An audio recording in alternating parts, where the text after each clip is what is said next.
سج گئی دوستو بزم نوری، ہم دلوں کو سجائے ہوئے ہیں۔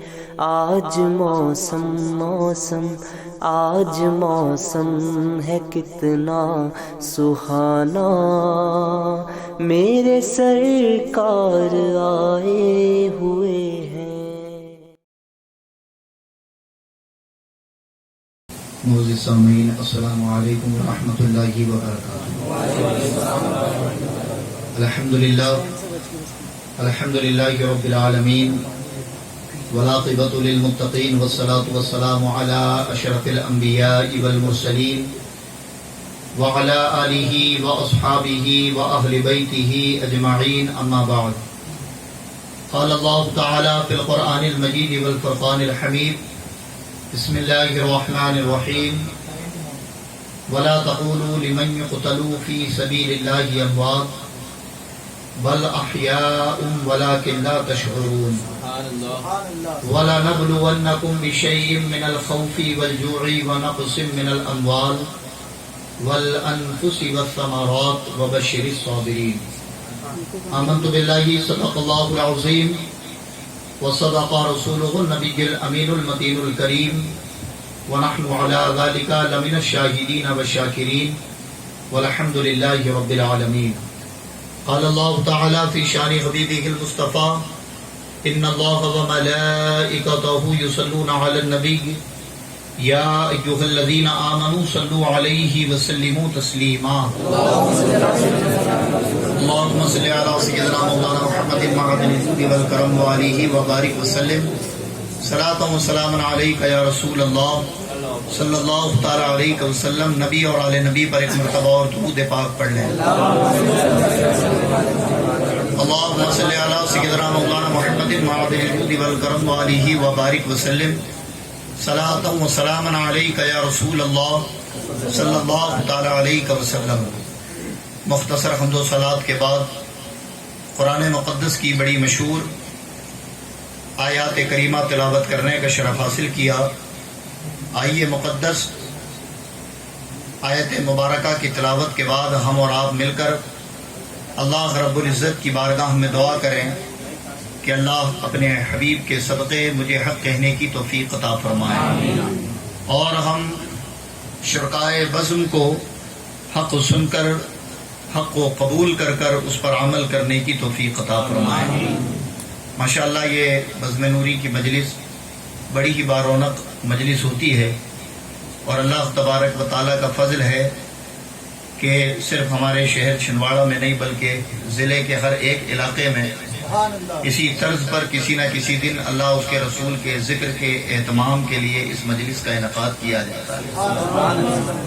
اور پھر اس میں سب سے پیاری بات یہ ہے کہ جس جگہ بھی یہ بزم کا انعقاد ہوتا ہے وہاں ایک موضوع خاص پر خطیب کو خطاب کرنا ہوتا ہے۔ آج کا عنوان باد کربلا، یزید کی خرافات اور اس کا دردناک انجام، اس کے تعلق سے رکھا گیا ہے۔ وقت کی قید کے ساتھ میں چند روایتی حقائق کے ذریعے آپ تک کچھ واقعات اور تاریخی حقائق پہنچاؤں گا۔ دل جمعی اور توجہ کے ساتھ گفتگو کو سماعت کرنا ہے۔ میں نے جس آیت مبارکہ کی تلاوت کی، اللہ رب العزت ارشاد فرماتے ہیں، وَلَا تَقُولُوا لِمَنْ يُقْتَلُوا فِي سَبِيلِ اللَّهِ أَمْوَاتٌ۔ فرمایا وہ لوگ جو راہ خدا میں قتل کیے گئے، شہید کیے گئے، انہیں مردہ نہ کہو، بل احیاء ولکن لا تشعرون، کہ وہ زندہ ہے لیکن تمہیں ان کی زندگی کا شعور نہیں۔ یہاں شہداء کی تعریف کرنے کے بعد اللہ رب العزت نے عالم اسلام کے جملہ بندوں کو اپنے آزمانے اور اپنی آزمائش کے طریقے قائم بیان فرمائے، اور فرمایا وَلَنَبْلُوَنَّكُمْ بِشَيْءٍ مِّنَ الْخَوْفِ وَالْجُوعِ وَالنَّقْصِ، کہ اللہ آزماتا ہے کچھ چیزوں سے، کبھی بھوک کے ذریعے، کبھی پیاس کے ذریعے، کبھی مال اور اولاد کے ذریعے، کبھی کھیت اور سبزہ کے اجڑ جانے کے ذریعے. جب ان تمام آزمائشوں پر بندہ ثابت قدم رہے تو اسی کو حق ہے کہ وہ صابرین میں اپنا نام درج کرا دے. وہی بندہ صابروں میں ہے، وہی صابرین کی فہرست میں شامل ہوا. سورہ بقرہ کی ان چند آیات کو اگر دیکھیں اور تاریخ کربلا کو پڑھیں تو امام حسین سید الشہداء اور آپ کے جملہ اہل خانہ نے اس آیت پاک کی عملی تفسیر بن کر کربلا میں بتایا ہے. یعنی آپ پر ہر وہ مصیبت، ہر وہ ظلم عائد کیا گیا کہ جس کی انتہا ہو جاتی ہے. یعنی کامل جو ظلم کہا جائے، مصیبت اور امتحان کی تکمیل جس کو کہی جائے، وہ تمام کی تمام میدان کربلا میں اہل بیت اطہار کے ان مقدس پھولوں پر ہوئی ہے. جب وہ داستان ہم سنتے یا پڑھتے ہیں تو حقیقت معنوں میں عاشقوں کے بس کی بات نہیں ہے کہ وہ اسے مکمل طور پر بیان کر سکیں یا مکمل طور پر اسے سن سکیں. لیکن ہم اسے سنتے اور ان ذکروں کو کرتے کیوں ہیں؟ تاکہ ہماری نسلوں کو پتہ چلے کہ دین کی آبیاری اور دین کی جو شبش و شاداب ہمیں ہریالی نظر آ رہی ہے، یہ انہی مقدس نفوس قدسیہ کی قربانی ہے. اگر ان کی قربانیاں کربلا کے میدان میں نہ ہوتی تو آج مسجدوں کے میناروں سے اذان بلند نہیں ہوتے. اگر ان کی قربانیاں کربلا میں نہیں ہوتی تو پھر علل اعلان ہم اور آپ اس متبرک مذہب کا پرچار نہیں کرتے، یزیدی تربیت پا کر شراب اور بدکاریوں کے عمل میں ملوث ہو کر نہ جانے کس جگہ اپنی زندگی کو صرف کرتے. یہ امام حسین اور ان کے گھر کے ایک ایک بچے کا احسان ہے امت محمدیہ پر کہ آج اللہ رب العزت کا وہ متبرک دین کہ جس دین کو رب نے پسند فرمایا اور ہم کو عطا کیا ہے، آج اس کی اگر روشنیاں ہم تک موجود ہیں اور اس سے آشنائی ہم پا رہے ہیں تو یہ بھی کربلا کی دین ہے. اصل میں کربلا ایک مارکا نہیں بلکہ کربلا ایک فلسفہ زندگی ہے.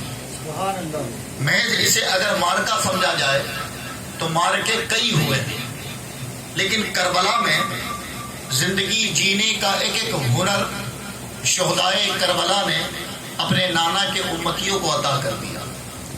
صبر کی تکمیل اور اس کا مادہ کیا ہوتا ہے یہ سبق کربلا نے دیا ہے. وفاداری کیا ہوتی ہے یہ سبق کربلا نے دیا ہے. قناعت اور استقامت کیا ہوتی ہے یہ سبق بھی کربلا نے دیا ہے. اور اخلاق کیا ہوتا ہے یہ سبق بھی کربلا نے دیا ہے. اور اپنوں سے ہمدردی اور ربط اور تعلق کس معیار کا ہونا چاہیے یہ سبق بھی ہمیں کربلا نے دیا ہے. اور پھر حضرات، دین کی پاسداری اور حق کی صدا بلند کرنے کے لیے تمہیں کس حد تک اذیتوں کا سامنا کرنا پڑ سکتا ہے یہ سبق بھی کربلا نے دیا. اگر بندہ اسے سمجھ جائے تو حقیقت معنوں میں کربلا کی جنگ کی اصل معلوم ہو جائے.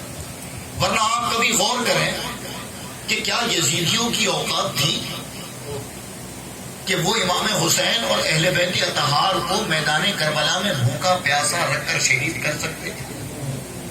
کیا اسے عقل تسلیم کرتی ہے؟ اچھا، کوئی یہ کہہ سکتا ہے کہ چونکہ تم ان کے بڑے محب ہو، اہل بیت کے محب ہونے کا دعویٰ کرتے ہو، اس لیے محبت میں ان کی فضیلتیں اور ان کی شان بیان کر جاتے ہو، لیکن اصل میں تاریخ تو شاہد ہے کہ انہیں شکست کھانی پڑی اور وہ شہید ہوئے. یہ بات الگ ہے، انسان کی عقل میں یہ سوال پیدا ہو سکتا ہے. لیکن حضرات، اگر ہم دلائل دیکھیں قرآن و حدیث میں تو حقیقت معنوں میں یہ ہمیں ایک دم روز روشن کی طرح ثابت ہوتا ہے کہ یزیدیوں کے اندر یہ طاقت، یہ قوت، یہ طاقت نہیں تھی کہ امام حسین کے کسی بچے کا بھی خون بہا سکے. یہ جرت تھی نہیں. پھر آخر یہ مارکا ہوا کیوں جب اتنے اختیار تھے، جب اتنا پاور رب نے عطا کر دیا تھا تو کیوں اپنے اوپر اتنی اذیتوں کو مسلط کر لیا؟ کیوں اتنے مصائب، آلام اور اتنی اذیتوں کو برداشت کیا؟ تو جب اس کی حقیقت کو جاننے کی کوشش کریں تو حقیقت معنوں میں انہوں نے بتایا کہ نانا کا پھیلایا ہوا دین ہے، اس کی آبیاری اگر ہم خون سے کر دیں تو حقیقت معنوں میں اس کی شادابی صبح قیامت تک ختم نہیں ہوگی اور لوگ اس سے فیضیاب ہوتے رہیں گے۔ اور یاد رکھیں کہ یہ مقدر تھا، یہ ان کا مقدر تھا، یہ بشارتیں تھیں، ورنہ اچانک اگر کوئی کہے کہ یہ جنگ ہوئی اور شکست ہو گئی تو جو اس کا بیٹا ہو جس کے بارے میں میرے نبی فرمائے انا مدینۃ العلم و علی بابوہا، کہ میں علم کا دروازہ، میں علم کا شہر، علی اس کے دروازے ہیں، تو بتائیں کہ پھر ان کے بیٹے کی عقل کا عالم کیا ہوگا۔ اور عقل کبھی اسے تسلیم کرتی ہے کہ 22 اور 82 لوگ ہے نا، 72 یا 82 لوگ 22,000 کے مقابلے میں پہنچ جائیں، کبھی اسے عقل تسلیم نہیں کرتی۔ تو پھر یہ مارکا ہوا کیوں؟ جبکہ اختیار کیا تھا کہ جب یہودیوں کے نجران کے یہودیوں نے ایک مرتبہ میرے آقا سے مناظرہ کیا، اور جب مناظرہ کیا تو دلائل کے ذریعے میرے آقا نے انہیں پست کر دیا، لیکن وہ نہیں مانے۔ تو جب کوئی دلائل کے ذریعے نہیں مانتا تو پھر آخری آپشن ہوتا ہے کہ مباہلہ کیا جائے، اور یہ مباہلے کی کئی ساری صورتیں ہوتی ہیں۔ ابھی بیچ میں ایک مباہلہ ٹرین میں تھا، تو ایسے کئی سارے مباہلے ہوتے ہیں، آگ میں کود جاؤ، پانی میں کود جاؤ، یا پھر ایک دوسرے پر بد دعائیں کرو۔ تو ظاہر ہے اس وقت سچے لوگ تھے، تو انہیں معلوم تھا کہ اگر ہم سچے ہیں، صادق ہیں، تو ہماری زبان کو رب ضائع نہیں جانے دے گا۔ تو ان یہودیوں نے نبی کریم سے مباہلے کا چیلنج کیا کہ ٹھیک ہے، تمہارے دلائل تو ہماری عقل میں نہیں آتے، اب تم ہم سے مباہلہ کرو اگر تم سچا دین لے کر آئے ہو۔ میرے آقا تیار ہوئے، اور جب مباہلے کا وقت اور جگہ طے ہو گئی تو میرے آقا نے کس کا انتخاب کیا؟ مولا علی شیر خدا کا، کیونکہ مباہلہ طے ہوا تھا کہ تم اپنی اولاد لانا، اپنے نفوس لانا، ہم اپنے نفوس لائیں گے۔ اور قرآن بھی کتابنا انا و ابناءکم نساءنا و نساءکم انفسنا و انفسکم، کہ تم اپنے بیٹے لے آؤ، ہم اپنے بیٹے لاتے ہیں، تم اپنی عورتیں لے آؤ، ہم اپنی عورتیں لاتے ہیں، تم اپنے بچے لے آؤ، ہم اپنے بچے لاتے ہیں۔ تو وہ تو 12 آئے تھے یہودی، لیکن یہاں نکلے وہ پنجتن کہ میرے نبی امام الانبیاء ہیں، مولائے کائنات شیر خدا ہیں، سیدہ فاطمہ ہیں، حسنین کریمین ہیں۔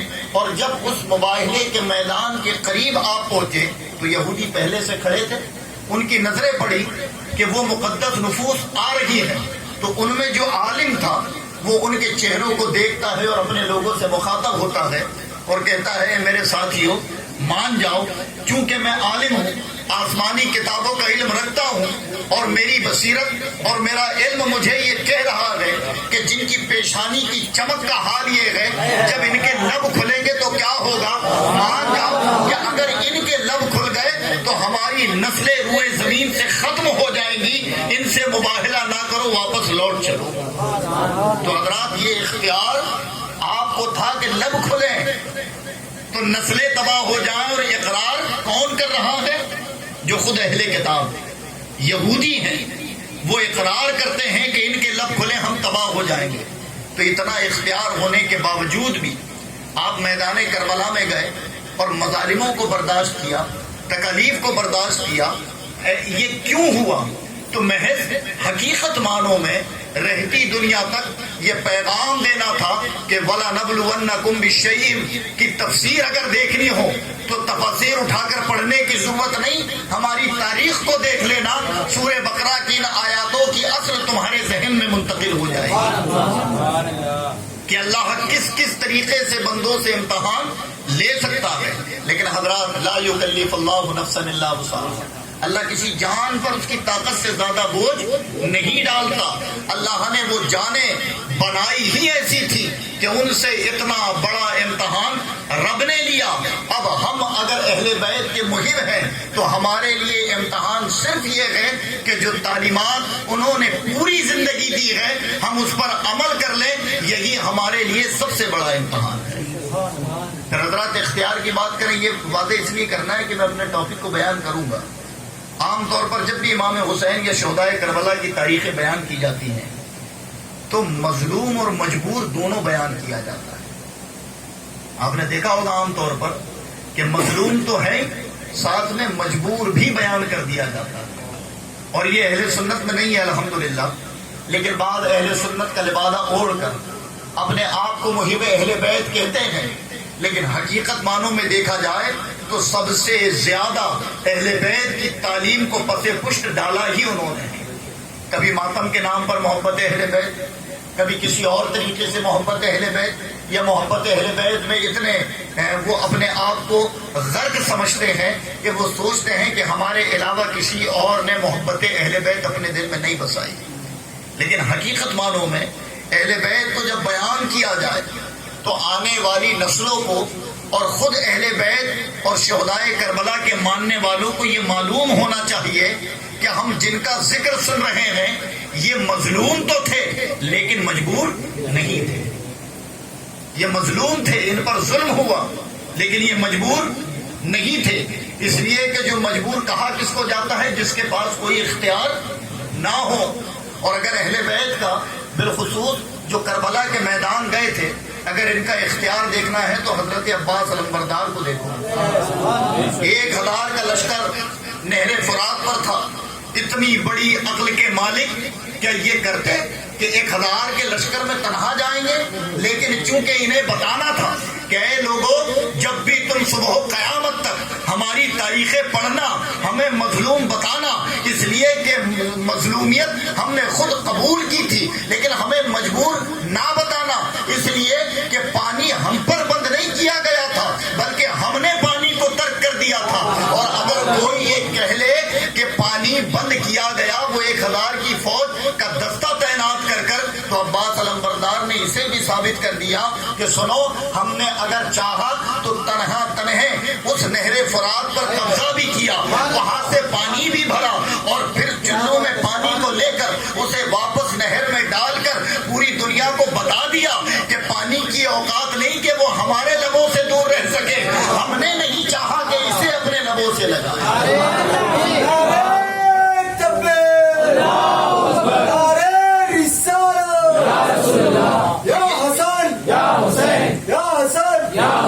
تو یہ اختیار بھی تھا، یہ اختیار بتانا تھا کہ کوئی کبھی مجبور نہ جانے۔ اور پھر حضرات جتنے امکانات تھے، جتنے امکانات امداد و مدد کے، امام حسین رضی اللہ تعالیٰ عنہ نے وہ تماموں کو بند کر دیا۔ ایک بڑی پیاری بات، اور اس چیز پر ہر مکتب فکر کے علماء متفق ہیں، چاہے وہ اہل تشیع ہوں یا اہل سنت ہوں۔ معتبر کتابوں کے اندر یہ موجود ہے کہ علی اصغر 6 ماہ کے تھے، 6 ماہ کے علی اصغر 6 ماہ کے تھے، انہیں بھی شہید کیا گیا، لیکن پورے لوگ متفق ہیں کہ جب تک آپ کی شہادت نہیں ہوئی، جب تک شہادت نہیں ہوئی تب تک یا تو جھولے میں رکھا گیا یا گود میں رکھا گیا، آپ کو یا تو گود میں رکھا گیا یا تو جھولے میں رکھا گیا۔ آخر وجہ کیا تھی؟ تو چونکہ امام حسین اپنے اختیار کو جانتے تھے اور مصطفیٰ کے ان چراغوں کی کمالات کو جانتے تھے، انہیں معلوم تھا کہ اگر میں نے کبھی زمین پر انہیں لیٹا دیا تو یہ تو بچے ہیں، انہیں نہیں معلوم کہ میدان میں کیا ہو رہا ہے، انہیں نہیں معلوم کہ معرکہ کس لیے ہے، یہ اگر تڑپ گئے تو ایسا نہ ہو کہ کربلا سے کوئی چشمہ جاری ہو جائے، کربلا سے کوئی۔ تو وہ اختیار، وہ امداد جو کسی طریقے سے ہو سکتی تھی، آپ نے اس پر بھی پابندی لگا دی۔ تو حضرات بتانے کا مقصد یہ کہ جب باد کربلا ہم سنیں تو کوئی ذہن میں یہ خیال نہ لائے کہ ان مقدس نفوس قدسیوں پر اتنے ظلم یزید کیسے ڈھا سکتے تھے۔ گویا انہوں نے اپنے اوپر ان ظلموں کو تحفتاً لازم قرار لیا تھا کہ تمہیں جو کرنا ہے کرو، لیکن ہماری تاریخ صبح قیامت تک بیان کی جائے گی، ہمارے محب صبح قیامت تک پیدا ہوں گے اور تم پر صبح قیامت تک لعنت بھیجی جائے گی۔ حضرات گرامی، 10 محرم کو یہ معرکہ ہوا، امام حسین اور جملہ شہدائے کربلا جتنے بھی آپ کے افراد پہنچے، آپ کے صحابہ کی اولادیں، آپ کے جانثار، یہ تمام کے تمام شہید ہو گئے۔ اس شہادت کے بعد یزیدیوں نے کیا کیا؟ اس میں سے بہت ساری تاریخ آپ نے سن رکھی ہے۔ لاشوں کو پامال کیا، سروں کو جسموں سے الگ کیا، نیزوں پر انہیں رکھا اور پھر کربلا سے کوفہ اور کوفہ سے دمشق کا سفر ہوا. ان پورے سفروں میں بھی امام حسین کا سر جب تک جسم پر رہا تب تک بھی وہ اپنے نانا کے اختیار کو بتاتا رہا, اور جب سر جسم سے جدا ہو گیا اس کے بعد بھی امام حسین کے سر نے نہ جانے کتنوں کو کلمہ پڑھایا. ایک سفر تھا دمشق سے کوفہ سے دمشق کے درمیان, وہاں ایک شہر پڑا, شہر مامورہ. وہ شہر مامورہ یہ یہودیوں کا شہر تھا. جب سر امام حسین اور یہ مظلوم قافلہ وہاں سے نکل رہا تھا تو وہ شخص نے دیکھا کہ ایک مظلوم قافلہ ہے اور وہ شہر کا عزیز تھا, بادشاہ تھا. جب نکل کر آیا تو اس نے دیکھا کہ ایک مظلوم قافلہ ہے. جب اور قریب گیا تو جو سب سے آگے سر ہے اس کے لب ہل رہے تھے, لب جنبش کر رہے تھے. یہ جب اور قریب گیا تو دیکھتا ہے کہ سورہ کہف کی تلاوت کر رہے ہیں, قرآن پڑھ رہے ہیں. وہ کٹا ہوا سر قرآن کی سورہ مبارکہ کی تلاوت کر رہا ہے. یعنی مفہوم یہ بیان کر رہے ہیں کہ اصحاب کہف کا واقعہ کوئی عجیب نہیں, واقعہ تو ہمارا عجیب ہے. وہ تو 300 سال اپنی گفا میں سوئے رہے, پھر رب نے زندہ کیا, لیکن ہماری حیات دیکھو کہ سر جسم سے جدا ہے پھر بھی خدا کی حقانیت بیان کر رہا ہے. جب اس نے امام حسین کے سر کی یہ کرامت دیکھی تو امام زین العابدین کے پاس گیا اور جا کر کہا کہ یہ سر جو نیزے پر سب سے آگے ہے کس کا ہے؟ تو امام زین العابدین اپنے کانپتے ہوئے لہجے میں فرماتے ہیں کہ یہ میرے ابا حسین کا سر ہے. جب اس نے سنا کہ حسین کا سر تو کہا کون حسین؟ تو کہا حسین ابن علی. کہا حسین ابن علی وہی جو فاتح خیبر ہے؟ کہا ہاں یہ وہی فاتح خیبر کا بیٹا ہے. کیا یہ وہی جس کو مصطفیٰ جان رحمت اپنے کاندھوں پر بٹھاتے تھے؟ کہا ہاں یہ وہی نواسے ہیں. کہا پھر میں مان گیا کہ جب نواسے کے اختیار کا یہ عالم ہے تو مصطفیٰ کی بات کیا ہو. اور وہ یہودی مذہب سے مسلمان ہوتا ہے اور تنہا نہیں ہوتا بلکہ لوٹ کر اپنے شہر جاتا ہے, اور شہر جانے کے بعد اپنے شہر کے باشندوں کو کہتا ہے لوگوں ہم اہل کتاب ہیں, ہم نے ایک نبی پر ایمان لایا لیکن اسی کتاب میں جس آخر الزمان اور امام الانبیاء کی آمد کی خبر ہمیں ملی تھی وہ آ گئے. ان کا دور تو ہمیں نہ ملا لیکن میں نے آنکھوں سے ان کے نواسے کے سر کا اختیار دیکھا ہے, کرامت دیکھی ہے. جب ان کا یہ حال ہے تو پھر امام الانبیاء کا حال کیا ہوگا. میں ایمان لے آیا ہوں, میری گزارش ہے کہ تم بھی ایمان لے آؤ.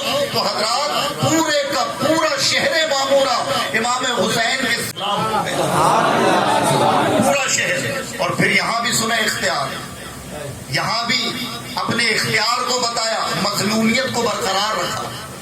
جب وہ لوٹ کر آیا وہ شہر کا باشندہ اپنے ساتھ کئی ایک آدمیوں کو لے کر, اور امام زین العابدین کو کہتا ہے حضور چونکہ اب میں مسلمان ہو چکا ہوں, اس کلمہ کو میں پڑھ چکا ہوں جو آپ کے نانا لائے تھے, اگر اجازت ہو تو ہمیں حکم دیں ان بدبختوں کا ابھی یہی انجام کرتے ہیں, یہی ان سے بدلہ لیتے ہیں. تو امام زین العابدین نے وہاں بھی اختیار بتایا, اور بتانے کا مقصد میں اپنے لفظوں میں کہوں تو امام زین العابدین نے کیا کہا کہ اگر ان سے انتقام لینا ہوتا تو جنگ کا سبب ہی نہ ہوتا, بس مدینے میں بیٹھ کر ابا کے لب کھل جاتے. یزید شام اور مصر اور دمشق یا کوفہ جہاں ہوتا یہ تباہ و برباد ہو جاتا, لیکن یہ چیزیں تو ہم نے خود چاہی ہیں تو ہو رہی ہیں, اس میں ہماری مرضی ہے, یزید کا کوئی کمال نہیں. اور آپ فرماتے ہیں کہ مشیت خدا کچھ اور ہے, انتقام ان سے خدا لے گا, تم اپنا کام کرو. امام زین العابدین نے اسے وہاں روک دیا, منع کر دیا. اور پھر حضرات یہ قافلہ دمشق پہنچا. جب یزید کے دربار میں پہنچا تو یزید نے طرح طرح سے مذاق اڑایا, سر حسین کے ساتھ کھلواڑ کیا, شراب کے نشے میں وہ دھت تھا. اور پھر حال یہ ہوا کہ اس پر بھی وہ نہ رکا. جب شامی اس کے دربار میں آتے اور اس لٹے ہوئے قافلے کو دیکھتے اور ان مقدس شہزادیوں کو دیکھتے کہ جو ابھی بھی جن کے ہاتھ رسیوں سے جکڑے اور شام کے اس محل کے ایک دیوار سے ٹیک لگائے وہ کھڑے ہوئے ہیں, تو ایسے ہی کچھ شامی آئے. اور آنے کے بعد ان کی نظر جب پڑی کہ کچھ کنیزیں, معاذ اللہ وہ کنیزیں کن کو کہہ رہے, سیدہ زینب کو, سیدہ سکینہ کو, فاطمہ بنت الحسین جو امام حسین کی ایک بیٹی اور وہ بھی وہاں موجود ہیں. فروا ہے، شہربانوں ہے، یہ جب سب وہاں موجود تو شامی آئے، تو ایک شامی نے جب فاطمہ بنت الحسین پر نظر ڈالی تو یزید سے مخاطب ہو کر کہتا ہے کہ یزید یہ کنیز مجھے بیچ دے۔ جب اس بدبخت نے یہ کہا تو فاطمہ بنت الحسین تڑپ گئی، سیدہ زینب سے چپک گئی، اور سیدہ زینب سے چپک کر کہتی ہیں پھوپھی کیا اب ہمیں فروخت بھی کیا جائے گا؟ کیا اب ہمیں بیچا بھی جائے گا؟ یہ جب سنا سیدہ زینب نے تو کربلا سے دمشق تک تو زبان خاموش تھی، لیکن جب ناموس پر بات آ گئی تو پھر سیدہ زینب کے اندر وہ علی کا تیور بیدار ہو گیا، اور آپ کھڑی ہو کر ایک ایسا فصیح خطبہ ارشاد فرماتی ہے، یزید سے مخاطب ہو کر کہتی ہے اے یزید بدبخت، کیا تجھے معلوم نہیں ہماری عظمت قرآن بیان کرتا ہے، ہماری تطہیر قرآن بیان کرتا ہے، میں اس کی بیٹی ہوں کہ جب اسی میری ماں نے جنگ احد میں اپنے ہاتھوں کو بلند کیا تھا کافروں کے مخالفت میں، تو مصطفیٰ نے اٹھ کر کہا تھا رب اس کی دعا قبول نہ کرنا، ان لوگوں کو معاف کر دے۔ یعنی مصطفیٰ جانتے تھے کہ فاطمہ کی دعا اگر قبول ہو گئی تو روئے زمین سے کفر ختم ہو جائے گا، یہ ظالم تباہ ہو جائیں گے، میں اس کی بیٹی ہوں۔ ابھی تک تو ہم نے صرف خدا کی رضا پر راضی رہے ہیں، ہم میں صبر اور استقامت کا مظاہرہ پیش کرنا تھا، اس کو ہم نے شکر و صبر کے ساتھ اپنایا ہے، لیکن چونکہ اب ناموس پر بات ہے، ان مقدس شہزادیوں کی طرف اگر تیری نگاہیں اٹھی تو یہ زینب اپنی چادر کو بلند کر کر ایک مرتبہ امام الانبیاء کو پکارے گی، پھر انجام تو دیکھے گا کہ تیرا کیا ہوگا۔ جب آپ کا یہ خطبہ شام کے دمشق کے اس محل میں گونجا ہے تو لوگوں پر لرزہ طاری ہو گیا، کسی کی جرت نہ ہوئی کہ اب وہ اپنی نظریں اٹھا کر ان مقدس شہزادیوں کو دیکھ سکیں۔ حضرات خاموش تو وہ شامی جسے معلوم نہ تھا کہ یہ کون ہے، وہ تڑپ گیا اور کہتا یزید تیرا برا ہو کہ تو انہیں ستاتا ہے کہ جن کے دم قدم سے ایمان اور اسلام کی متبرک روشنی ہمیں ملی، تجھ پر لعنت ہو، اور وہ یہ کہہ کر چلا جاتا ہے۔ حضرات وہ تب بھی نہ مانا، امام زین العابدین کی طرف مخاطب ہوا اور کہا اگر مان جاتے تو اس انجام کو نہ پہنچتے۔ امام زین العابدین کو بھی جلال آ گیا اور کہا اے بدبخت، کیا تو یہ بھول گیا ہے کہ تو نے ہمیں اس انجام تک پہنچایا؟ ہرگز نہیں، بلکہ ہم نے خود چاہا ہے تو ہم یہاں موجود ہیں، ورنہ ہمارا اختیار دنیا جانتی ہے۔ ابھی خطاب فرما ہی رہے تھے کہ مسجد سے آذان بلند ہو گئی۔ یزید اہل شام کو یہ بتانا چاہ رہا تھا کہ یہ حق پر نہیں، یہ باغی ہیں، اور جب امام زین العابدین خطاب فرما رہے تو اتنے میں آذان ہوئی، آپ خاموش ہو گئے، اور جب خاموش ہوئے آذان ختم ہوئی تو پھر امام زین العابدین یزید سے مخاطب ہوئے اور فرماتے ہیں یزید یہ بتا کہ ابھی جب تیرے شہر کا موسم مینار کے ذریعے اللہ کی صدائیں بلند کر رہا تھا تو اس میں تیرے آباء و اجداد کا نام پکارا جا رہا تھا یا میرے آباء و اجداد کا نام؟ جب امام زین العابدین نے یہ کہا تو شام کے جو اہل دل لوگ تھے جنہیں معلوم نہیں، جو بے خبر تھے، وہ تمام کے تمام امام زین العابدین کے محب بن گئے، اور یزید کی وہی بغاوت شروع ہو گئی۔ اس نے دیکھا کہ بغاوت بہت زیادہ بڑھ جائے گی تو پھر اس نے نعمان ابن بشیر جو کوفہ کے گورنر تھے جسے معزول کر کر ابن زیاد کو وہاں بٹھایا ہوا تھا، کہا کہ انہیں مدینہ لے جاؤ۔ 1000 کے دستے کے ساتھ انہیں روانہ تو کر دیا۔ یہ قافلہ سفر کرتے کرتے بڑی اذیتوں کے ساتھ واپس یہ کربلا لوٹ کر آئے۔ کربلا میں کچھ دن قیام کیا اور وہ سروں کو جسموں کے ساتھ دفن کر کر ان پہ نماز جنازہ پھر سے انہوں نے پڑھی، اور پھر وہاں سے سفر کر کر یہ مدینہ پہنچے۔ وہ ایک سفر کہ جب مدینے کے اندر داخلہ ہوا تھا تو حال کیا تھا؟ میرا ماننا یہ ہے کہ کسی کے اندر یہ جرت اور تاب نہیں کہ ان مناظروں کو اپنی زبان سے بیان کر سکے، کسی کی قلم میں یہ طاقت نہیں کہ ان مناظروں کو لکھ سکے جنہوں نے لکھا ہے بہت بڑا پتھر رکھ کر کہ کیا حال ہوا تھا کہ ایک ایک مظالموں کی داستان مصطفیٰ جان رحمت کو امام زین العابدین نے سنائی تھی کہ کربلا میں جو ہوا۔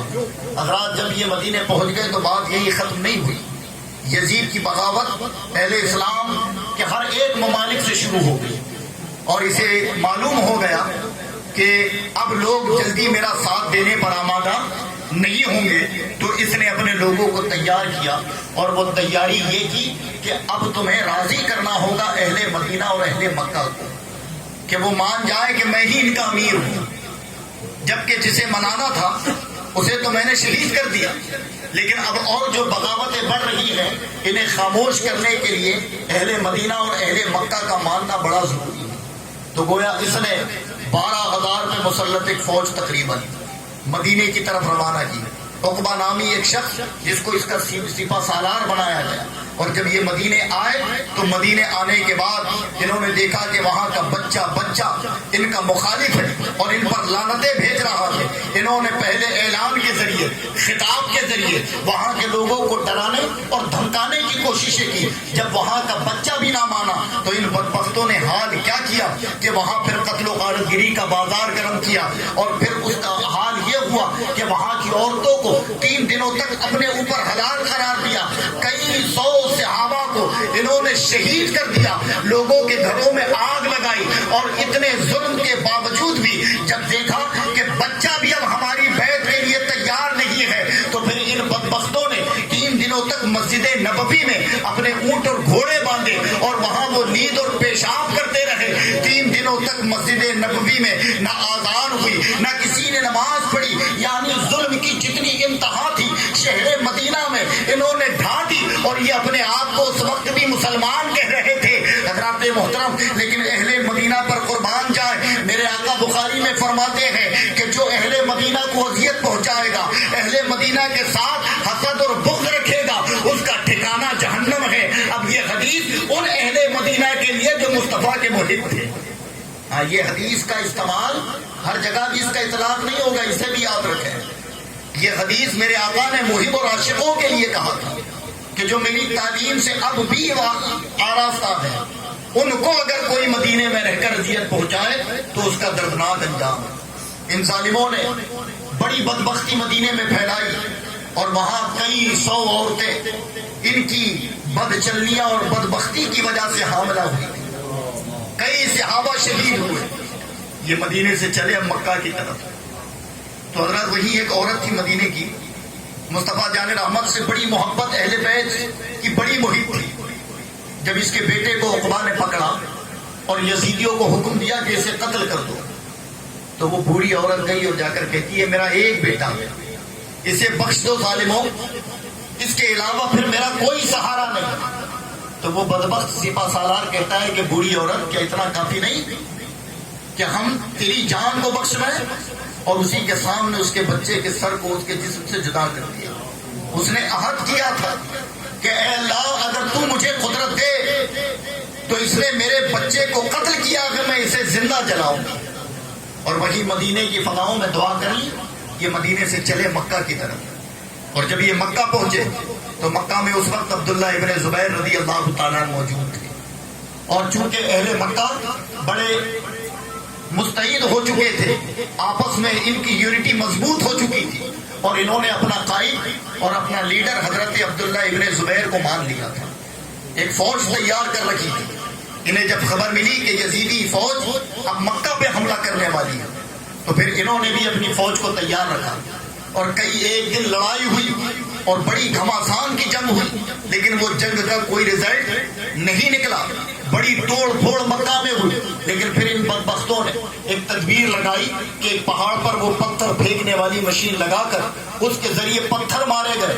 تو روایت میں کہ صحن کعبہ میں کئی چیزیں ٹوٹ گئی، اور پھر جب پتھروں سے جینا بھرا تو مشعلوں کے ذریعے انہوں نے آگ پھینکی، اور وہ آگ جا کر خانہ کعبہ کے غلاف پر پڑی تو خانہ کعبہ کا غلاف بھی جلا، اور 3 دنوں تک تقریباً خانہ کعبہ بغیر غلاف کے رہا۔ ان بدبختوں نے جب دیکھا کہ اب جنگ کا کوئی حاصل نہیں نکل رہا ہے تو یہ لگے رہے۔ اتنے میں خبر آئی عبداللہ ابن زبیر کے پاس کہ یزید مر چکا ہے، یزید کی موت کی خبر آئی۔ جب عبداللہ ابن زبیر کو یہ خبر ملی تو آپ نے اعلان کر کر کہا، اے بدبخت یزیدیوں، اب تم کس کے لیے لڑ رہے ہو جبکہ تمہارا لیڈر اور تمہارا امیر تو مر چکا ہے؟ تو عقبہ نے سوچا کہ محض یہ ایک فریب ہے، ایک سازش ہے، لیکن لیکن جب ان کے قاصدوں نے خبر دی کہ یزید واقعی مر چکا ہے تو پھر انہوں نے اپنی فوج کو پیچھے کیا اور عبداللہ ابن زبیر کی فوج سے ڈر کر یہ بھاگ گئے، یہ مکہ چھوڑ کر واپس چلے گئے۔ یزید کیسے مرا؟ حضرات ایک روایت تو یہ ہے کہ یزید کو لقوا ہوا، ایک روایت تو یہ ہے کہ اسے کوڑ کی بیماری ہوئی، اور ایک روایت یہ ہے کہ شراب کی وجہ سے اس کا لیور اور اس کا جگر سڑ چکا تھا، اور جب وہ مرا تو اس وقت بھی اس کے سرہانے شراب کے مشکیزیں رکھے ہوئے تھے، اور اسی حالت میں اس کی موت ہو گئی۔ جب اس کے مرنے کی خبر ملی تو یہ تمام یزیدی لوٹ گئے، اور لوٹنے کے بعد پھر انہوں نے اپنے اپنے ٹھکانے تلاش کر لیے، لیکن پھر عبداللہ ابن زبیر کو عالم اسلام کے جملہ اہل ایمان نے مل کر اپنا امیر مانا، اپنا خلیفہ مانا، اور آپ کی خلافت کا اعلان ہو گیا۔ پورے عالم اسلام میں امیر المومنین حضرت عبداللہ ابن زبیر کو مان لیا گیا۔ ایک روایت یہ بھی ملتی ہے کہ یزید کے مرنے کے بعد خارجیوں نے یزید کے بیٹے کو خلیفہ بنایا تھا، اپنا خلیفہ مان دیا، لیکن چونکہ اس کے بارے میں بعض لوگ رعایت سے بیان کرتے ہیں، بعض لوگ سختی سے بیان کرتے ہیں۔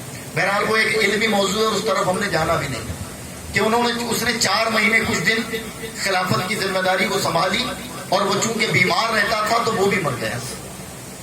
پھر عبداللہ ابن زبیر خلیفہ بنے، اور جب عبداللہ ابن زبیر رضی اللہ تعالیٰ عنہ خلیفہ بنے تو پھر انہوں نے جتنے بھی گورنر تھے پورے عالم اسلام میں یزید کے مقرر کردہ انہیں معزول کیا، اور معزول کرنے کے بعد الگ الگ جگہ الگ الگ گورنر پھیلائے، اور کوفہ میں مختار ثقفی کو گورنر بنا دیا۔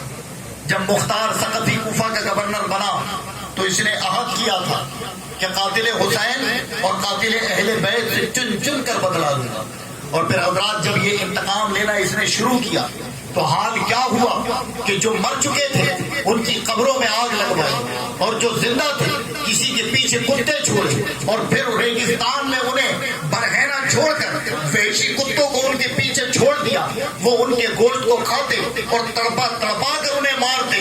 طرح طرح سے یزیدیوں پر اللہ کا عذاب مسلط ہوا، اور ابن زیاد نے جب یہ معاملہ دیکھا جو کہ حقیقت معنوں میں کربلا کی جنگ کا سب سے بڑا اگر خرافات اور فتین کوئی تھا، اور جو سب سے زیادہ شکی دل تھا وہ ابن زیاد تھا۔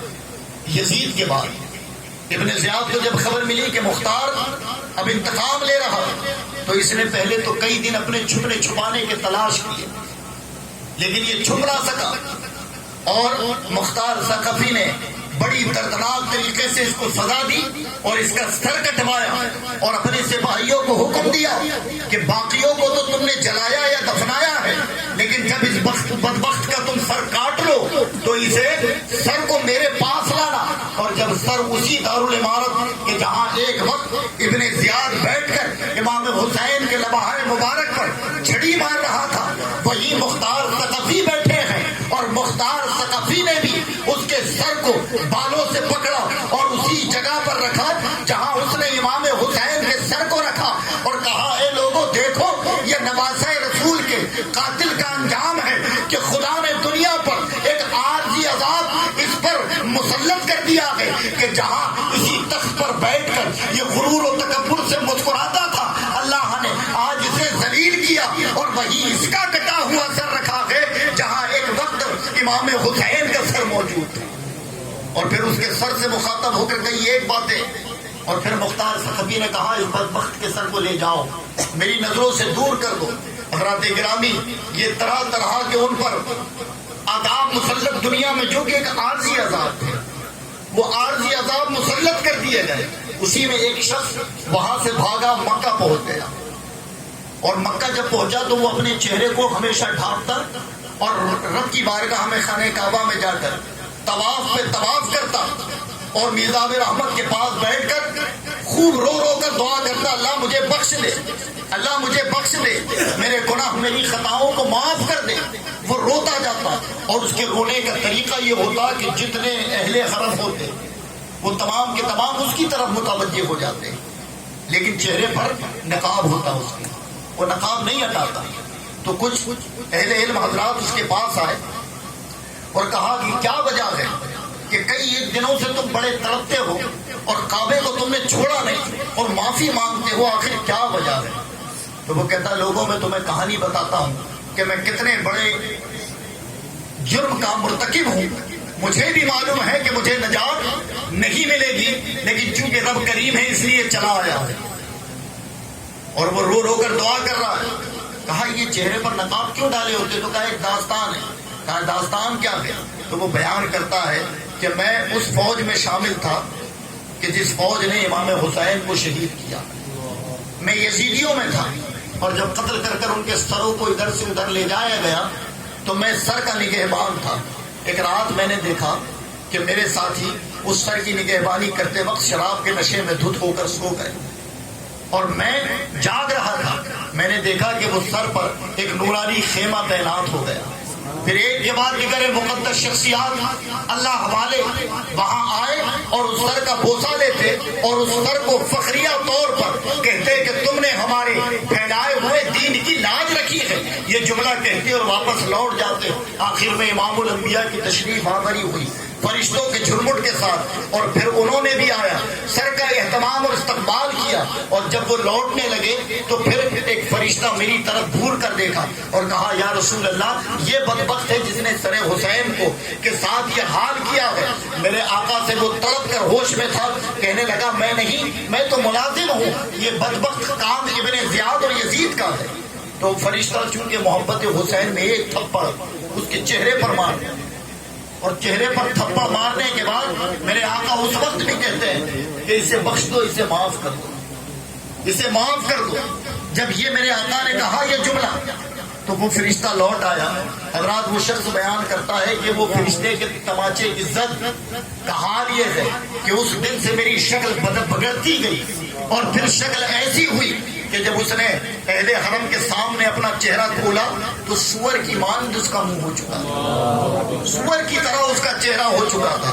یعنی اتنے دردناک انجام کو یزید پہنچے، اور یزید کی تخت، اس کے لوگ اور خارجیت ختم ہو گئی۔ حضرات گرامی، جہاں ان پر طرح طرح کے عذاب مسلط تھے، وہی امام زین العابدین مدینے میں اپنی زندگی گزار رہے تھے۔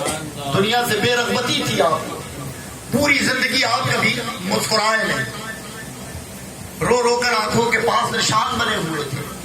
آپ کا اصل نام ہے علی اوسط، امام سجاد اور زین العابدین یہ آپ کا لقب ہے۔ یعنی اگر مولا علی شیر خدا کے 3 بیٹے ہیں، تینوں بیٹوں کو دیکھو تو ایک کا نام علی اکبر، اکبر کا معنی ہوتا ہے بڑا۔ امام حسین نے اپنے تینوں بچوں کے نام اپنے ابا کے نام پر رکھے، ایک کا نام علی اکبر یعنی بڑا، ایک کا نام علی اوسط یعنی درمیانی، اور ایک کا نام رکھا علی اصغر یعنی چھوٹا۔ تو یہ تینوں، تو آپ کا اصل نام علی اوسط تھا۔ اب امام زین العابدین جو مدینے میں ہیں، آپ کا حال کیا رہا پوری زندگی؟ حضرات یہ حاصل کلام باد کربلا میں اگر حقیقت معنوں میں ایک چیز پر عمل ہو جائے تو ہماری زندگی جینے کا طریقہ بدل جائے گا۔ امام زین العابدین نے کیا دیکھا تھا آنکھوں سے؟ جب آپ داستان کربلا پڑھیں تو آپ کو معلوم کہ یہ چشمدید ہیں، انہوں نے ایک ایک قتل کو، ایک ایک شہادتوں کو، اور پھر کربلا سے دمشق تک کے اور کوفہ کے پورے سفر کے مظالموں کو دیکھا تھا۔ امام زین العابدین مدینے میں رہے، آپ کا حال یہ کہ کبھی مسکرائے نہیں، اور پھر حضرات پوری زندگی آپ نے ٹھنڈا پانی نہیں پیا۔ جب بھی امام زین العابدین کو کوئی پانی پیش کرتا اور اگر وہ پانی کے اندر ٹھنڈک ہوتی تو آپ جھنجھلا کر اسے پھینک دیا کرتے تھے، اور جب جب بھی آپ نے اپنے لبوں سے پانی لگایا ہے تو کربلا کے ان مناظر کو یاد کر کر آپ کی آنکھیں بھر آتی ہیں اور آپ زاروں قطار روتے۔ آپ کا حال یہ ہوتا کہ جب آپ کبھی مدینے کے بازاروں میں کسی کام سے نکلتے تو گوشت فروش جو گوشت کاٹا کرتا تھا وہ اپنی دکان پر کپڑا ڈال کر اور دکان کو چھوڑ کر باہر آ جاتا۔ اس کے گراہک اس سے کہتے کہ عجیب بات ہے، ہم تمہارے پاس گوشت لینے آئے اور تم اپنی دکان چھوڑ کر باہر ہو جاتے ہو۔ تو وہ گوشت فروش کہتا ہے کہ دیکھیں امام سجاد آ رہے ہیں، امام زین العابدین ابھی وہ آئیں گے، اور اگر ان کی نظر میرے اس گوشت پر پڑی تو کھڑے ہو کر گھنٹوں روئیں گے، وہ منظر انہیں یاد آ جائے گا۔ امام زین العابدین کا پوری زندگی یہ طریقہ رہا۔ حضرات کبھی بھی آپ نرم بسترے پر نہیں سوئے، پھٹی چٹائی پر آپ لیٹا کرتے تھے، اور اکثر و بیشتر گرمی کے موسم میں آپ گھر سے باہر نکلتے اور دھوپ میں اپنے آپ کو رکھتے۔ یہ طریقہ آپ نے اپنے اوپر تا عمر رکھا، لیکن اس کے بعد اپنے اخلاق، تبلیغ دین کے اس کام کو آپ نے رکنے نہیں دیا۔ جب یہ مختار بدلہ لے رہے تھے تو حال یہ ہے کہ وہاں سے ایک یزیدی بھاگ کر مدینے آیا، جیسے ایک مکہ پہنچا ہے ایک مدینے آیا تھا، اور مدینے میں بھی آیا تو کس کے دربار میں؟ امام زین العابدین۔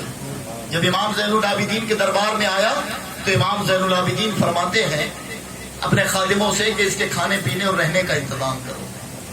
3 دنوں تک وہ رہا، اس نے اچھا کھایا، اس کی مہمان نوازی کی گئی، اور جب 3 دن ہو گئے اب اسے جانا تھا، اس کے قدم نہیں اٹھتے آگے بڑھنے کو۔ امام زین العابدین فرماتے ہیں کہ کیا بات ہے، جانے کو دل نہیں کرتا؟ تو فرماتا حضور جانا تو ہے لیکن احسان و تلے اتنا دب چکا ہوں کہ قدم نہیں اٹھتے۔ تو کہا کیا وجہ ہے؟ یہ تو ہمارا طریقہ ہے کہ مہمانوں کو ہم ایسے ہی نوازتے ہیں۔ کہا حضور شاید آپ نے مجھے پہچانا نہیں، یہ جو شفقت آپ مجھ پر کر رہے ہیں شاید آپ نے مجھے پہچانا نہیں۔ اب نگاہ آنکھیں سرخ ہو گئی اور آپ فرماتے ہیں کہ میں تجھے کربلا کے دن سے پہچانتا ہوں، کربلا کے دن سے میں تجھے جانتا ہوں۔ جب اتنا جملہ کہا تو وہ رو کر کہتا حضور جب کربلا کے دن سے آپ مجھے پہچانتے ہیں تو پھر یہ شفقت، یہ مہربانی، یہ پیار مجھ پر کیوں کیا؟ تو امام زین العابدین کا یہ جملہ قیامت تک حقیقت معنوں میں اخلاق کی تمام دلیلوں پر حجت ہے۔ آپ فرماتے ہیں کہ وہ تمہارا کردار تھا، یہ ہمارا کردار ہے۔ یعنی کس کو بخشا؟ ایک تھپڑ مارنے یا گالی بکنے والے کو نہیں، زمین غضب کرنے والے کو نہیں، غیبت یا برائی کرنے والے کو نہیں، اس کو امام زین العابدین نے بخشا کہ جو پورے خاندان کا قاتل تھا اور طرح طرح سے اذیتیں دینے والا تھا، بخش دیا۔ آخر کیوں؟ تو گویا حقیقت میں جہاں امام حسین نے کربلا میں اتمام حجت پیش کرتے وقت بار بار یہ بتایا تھا کہ لوگوں میں تم سے لڑنے نہیں آیا، میں رحمت للعالمین کا نوازا ہوں، تمہیں بچانے آیا ہوں کہ برود محشر تم بچ جاؤ۔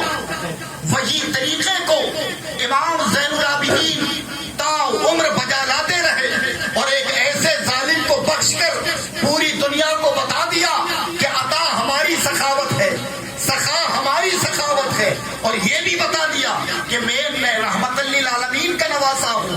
جب میرے آقا نے بڑے بڑے ظالموں کو بخش دیا تو پھر میں کیوں نہ چھوڑوں؟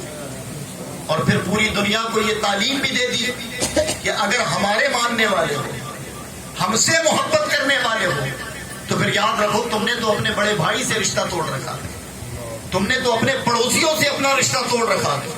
کبھی بعض اوقات تو باپ بیٹے کو اور بیٹا باپ کو معاف نہیں کیے ہوئے، تمہاری اوقات اور حیثیت کچھ بھی نہیں، تمہارے نسبوں کا ٹھکانہ نہیں، لیکن ذاتی انانیت کے لیے تم نے اپنوں سے اذیت اور دشمنی مول رکھی ہے۔ اور پھر اگر کوئی دعوی محبت تم سے پوچھے تو تم کہتے ہو کہ ہم ان کے بڑے محب ہیں، ہم ان سے بڑی محبت کرتے ہیں۔ ان کی محبتوں کا حق تبھی ادا ہوگا کہ جو ان کی تعلیم کربلا سے ملی ہے اس پر عمل کر لو، حقیقت میں زندگی جینے کا سلیقہ بدل جائے۔ امام زین العابدین نے انہیں معاف کیا کہ جو خاندان کے قاتل تھے۔ آج حضرات ہم اپنے سگوں کو معاف کرنے کے لیے سوچتے ہیں کہ کہیں ہماری عزت کم نہ ہو جائے، کہیں ہمارا وقار کم نہ ہو جائے۔ یہ حقیقت معنوں میں ہم ابھی عاشق نہیں ہوئے۔ ان کا سچا عاشق جو ہوتا ہے، ان اہل بیت کا جو سچا عاشق ہوتا ہے، رب ان کے عشق کا انعام معلوم بڑا عطا فرماتا ہے۔ بڑے بڑے انعام ملے ہیں، کسی کو سید الطائفہ جنید بغدادی کے نام سے یاد کرتے ہیں تو کسی کو اعلیٰ حضرت امام احمد رضا کے نام سے یاد کرتے ہیں۔ یہ ان کی سچی محبتوں کا انعام ہے، اور ان کی سچی محبت جس کے دل میں حقیقت میں گامزن ہوئی ہے، اللہ نے اسے عام نہیں رہنے دیا، کسی بڑے منصب پر فائز کر دیا۔ تو حضرات یہ تاریخ کو پتہ کرنا ہمارے لیے اس لیے لازم اور ضروری ہے تاکہ ہمیں پتہ چلے کہ یزید یہ کارنامے کر بخشا نہیں گیا، بلکہ دنیا میں تو اس پر عذاب ہوا ہی ہوا، بروز محشر جو ہونا ہے وہ تو اللہ جانے، اس کا رسول جانے، لیکن ایک عبرتناک انجام اس کا ہوا، اور یہ ہوا کیوں؟ گویا لوگوں کو معلوم ہو جائے کہ اے ظالموں، جو بھی اب قیامت تک پیدا ہو، ظلم کی ایک انتہا ہوتی ہے، لیکن اس کا بدلہ تمہیں مرنے سے پہلے دینا ہے، جب تک تم اس کا انجام نہ بھگتو دنیا سے نہیں جاؤ گے۔ اور پورے یزیدیوں کا خاتمہ ہوا، اور آج ان کا کوئی ذکر کرنے والا موجود نہیں۔ لیکن میں ایک بات ہمیشہ کہتا ہوں کہ دیکھیں اہل بیت کی شان اتنی بلند ہے کہ ان سے دشمنی کرنے والے کا بھی نام کہیں نہ کہیں آ ہی جاتا ہے۔ سمجھ آئی بات سمجھ نہیں آئی تمہارے؟ ارے ان کی شان کی اس سے بڑی بلندی اور کیا ہوگی کہ ان سے بغض رکھنے والے کا بھی ذکر خدا نے مٹنے نہیں دیا۔ تو جب باغیوں کا یہ حال ہے تو محبوں کا حال کیا ہوگا؟ یہ بہت بڑی بات ہے۔ اللہ تبارک و تعالی ہم سب کو اہل بیت سے سچی محبت کی توفیق عطا فرمائے۔ حضرات گرامی، حضرت عبداللہ ابن زبیر کے بعد یہ خلافت چلتی رہی، بنو عباس بنو امیہ، یہ دو ایک بڑی تاریخ ہے جب اسے بیان کیے، بہت سارا وقت اس کے لیے درکار ہے۔ بعد میں پھر یہ خلافت کا دور ختم ہو گیا اور ایک علاقائی ریاستیں قائم ہو گئی، ہر آدمی اپنے آپ کو اپنے علاقے کا امیر ماننے لگا۔ ایک وقت پھر بہت زیادہ جب گزرا تو پھر عثمانی سلطنت نے اسی طریقے کو پھر سے لازم کیا، لیکن اس کا بھی زوال آیا اور وہ ختم ہو گئی۔ اس کے بعد جو خلافت کا دور تھا وہ ختم ہو گیا، لیکن ہاں اصل خلافت صرف اور صرف 30 سالوں تک جو عدل و انصاف کے ساتھ چلی ہے، وہ میرے آقا کے قول کے مطابق کہ حضرت ابو بکر کا دور، حضرت عمر کا دور، عثمان غنی کا دور، مولا علی کا دور، اور پھر امام حسن مجتبیٰ کا دور۔ اس کے بعد خلافت میں فتنے اور فساد پیدا ہو گئے۔ اللہ تبارک و تعالی مزید ہمیں اپنے اساطرین کی تاریخوں کو جاننے کی توفیق عطا فرمائے۔ استغفر اللہ ربی من کل ذنب واتوب الیہ، لا الہ الا اللہ محمد رسول اللہ۔